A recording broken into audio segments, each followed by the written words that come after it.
There are a few famous people in my book. Marco Rubio is in my book. I think his story is just extraordinary.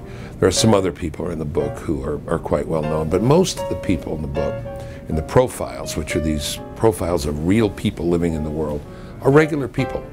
The guy who's in charge of the sanitation in a small city in Georgia, who loves his work and talks about the pride in his work. A guy who's a homeschooler of 7 children, he and his wife. All they do is work and raise their children and go to church and have time together. This is another kind of hero.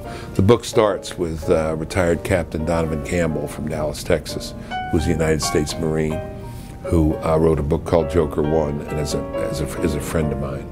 Those are the people I look to. Those are the people I admire. There's a great old expression: if you want to know what a crooked stick is, put a straight stick next to it.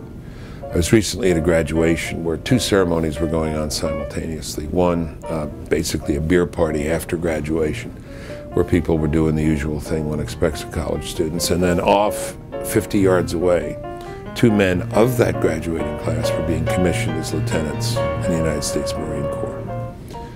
About 50 people at the party, 100 people, 2 people being commissioned as Marines.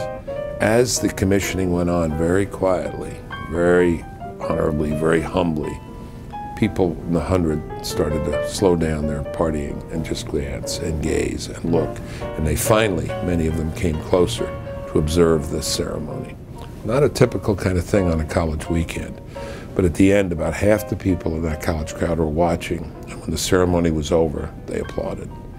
It's still there. The things that matter still matter. And to these young minds, probably a good word was never said about the military by any of their professors in 4 years of college.